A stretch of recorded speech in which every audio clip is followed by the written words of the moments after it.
morning, Bucknutters. It is Tuesday, February 27th, 2018. I'm Dan Rubin. This is the Bucknuts Morning 5 and Change, coming to you from a sunny, clear, Colorado-like Gem City.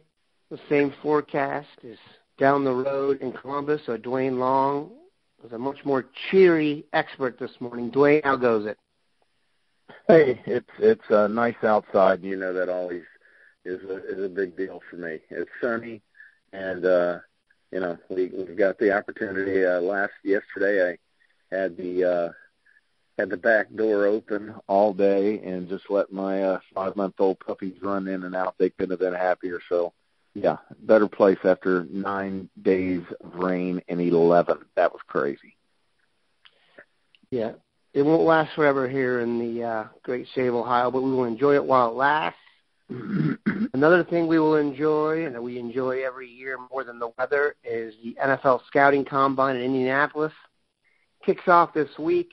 The TV portion of it will get started on Friday. Most guys are en route now. They'll get all their medicals and stuff done. We will be there with bells on. Steve Heltwagen will be there to cover it up, down, and around. What's interesting is Ohio State, of course, sending a ton of dudes, 11 guys this year. About average for us. And there are some futures that will be altered dramatically by the Combine. Don't let anybody tell you different. It can nuke you, and it can make you even more wealthy than you were going to be. Interesting with Ohio State, they have guys rated first round. They have some guys going who are going to have to push to get drafted. As you sit and look at this group of 11 dudes, who do you believe will improve his stock the most at the Combine, and who do you believe will exit the Combine with the most work to do? For me, the guy that's really got the upside, the guy that's going to improve coming off a good All-Star game performance is Jalen Holmes. You know, there's just not as much film out there of him because he was not a full-time starter, even though the coaching staff likely just considered him, a starter. He just looks so good in the Senior Bowl, and he's going to go in there, and he's going to be big, and he's going to be fast, and he's a good person. He's going to kill him in the interviews. He's a really good guy. So I think he's the one that has the most upside coming out of this. The guy that I think has the worry the most is Tyquan Lewis.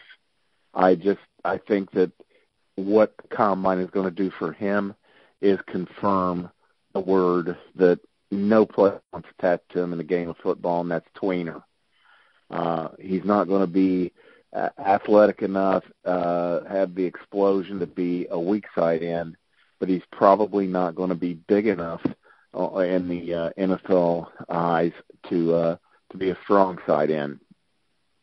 So I think that his on-the-field performance, his film is going to get pushed back. And let's be honest, I think he was better last year than this year. He was good this year, but last year he should have probably went ahead and come on out off of that film.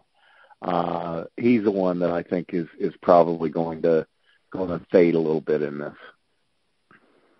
It will be a very interesting week. Obviously, Ohio State setting guys a variety of positions. Denzel Ward will be one to watch for sure. We'll have a boarding house item about him today. Jerome Baker will be a really interesting case because, Jerome was inconsistent this year, but provided he has prepared himself correctly for the Combine, he's going to blow the thing up. He's a fantastic athlete, one of those guys that's going to look even better in T-shirt and shorts. He looks like a pro, so it'll be a very, very interesting week. We will have complete and total coverage of it, and then by this time next week, Duane and I can do a nice little review and see who has made their agents some cash. One guy I want to talk about here when we talk future reference, it's very rare that we get this geeked or this confident, at least that I do, about a prospect this far down the line. But quarterback Jack Miller, class of 2020, there's a reason this episode is called 2020 Vision. There's been enough written about him here by Bill Kurlick that I'm starting to get the vibe that Jack Miller, as of right now, Yes, it's a long way down the road. Looks like there's an extremely good chance he's going to be a Buckeye. I would encourage everybody to go read all the stuff Bill's done on him. He's done a ton of reporting him on Jack already. Other offers are starting to flow in, but it's clear that Ohio State has gotten him early and established great relationships with him. Urban Meyer and Ryan Day, 6'4", 210. Says he's a pocket passer, but he's also an excellent athlete. One of the things you'll read in Bill's stories is that his high school's got a new coach coming in from Oklahoma that's going to build the offense around Miller's varied talents. We talked a little bit about Miller before the show so I could kind of get your vibe on him. What's your thoughts on Miller? Do you have any fear that all the eggs are being put into the Miller basket too quickly?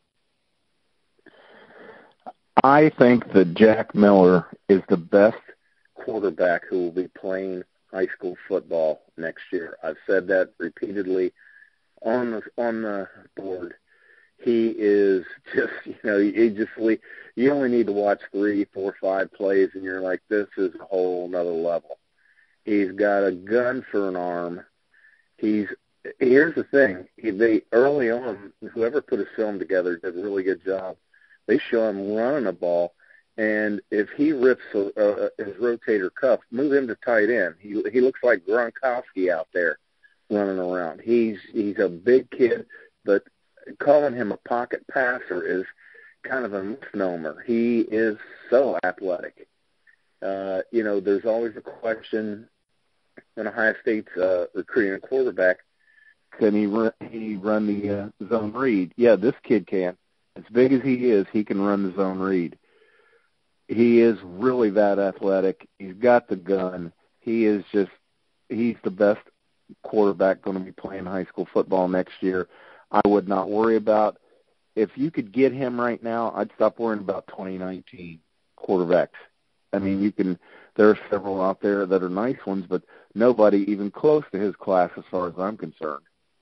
So, if we get Jack Miller, we could just shut down quarterback recruiting.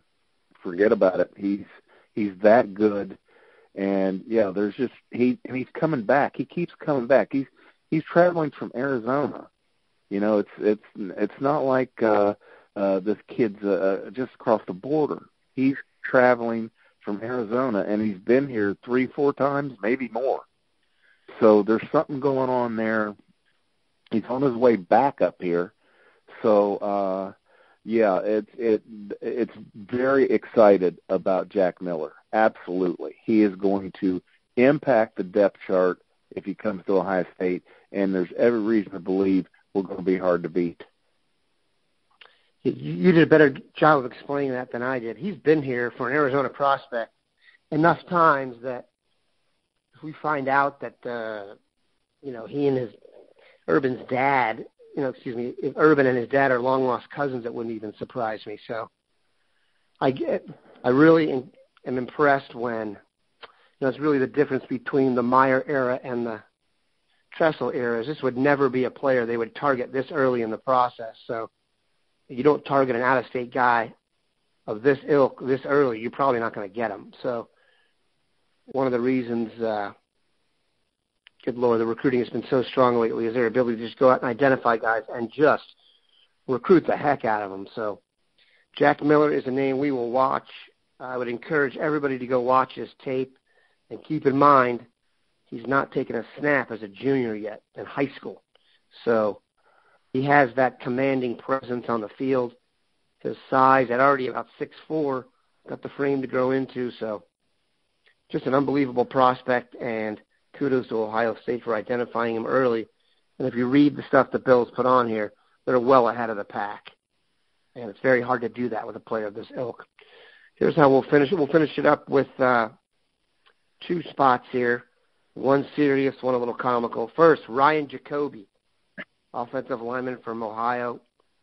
Mentor, which is a theme here, has been crystal balled to Ohio State by Bill Kurlick.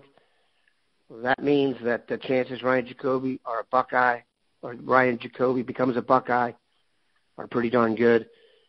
No one's better at the offensive line evaluations than yourself. What would Ohio State be getting in Ryan Jacoby? Then we get an outstanding kid that could even play left tackle. He's got really good feet, good frame to add weight. He's got reach. He just an outstanding offensive lineman.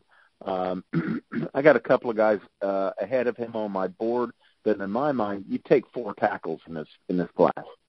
We're way behind on tackle recruiting.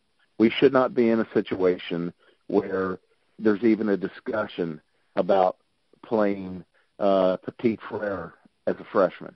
We shouldn't be talking about that, Dan. But we are, because we've come up short with several guys. Too many guys just did not pan out that we brought in, especially about 3 or 4 years ago. These guys got rotated down to guard and center, and we're just short at tackle. We need 4. I would take Ryan Jacoby right now. He's that good. He can at least play right tackle, no doubt about that. And he could possibly give him a look at left tackle. Yeah, that would be. We need to, if he wanted to commit now, there's always that question about whether a guy is a take right now. I would take Ryan Jacoby right now. Yeah, I think he'd have to be a take. First of all, I don't believe in doing that to Ohio kids. So the chances they're doing that is slim. And if you look at his frame, 6'5", 270 right now, plays guard and tackle for his high school team. So there's no doubt in my mind, you get him in here, he's got the frame. We all know what the Mick can do with him. So Jacoby looks like a strong play out of Menor. Speaking of Menor, there's another offer there from the Buckeyes, Noah Potter, defensive end. Noah Potter is gaining fans.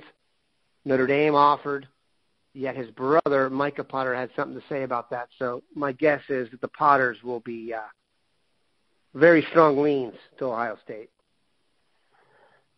He gave him a hard time about that. Cracks me up.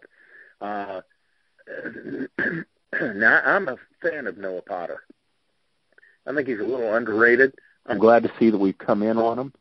I don't know if he's a take right now prospect when you're looking at what's out there right now, because of course we're going to be chasing Zach Harrison and a few other guys.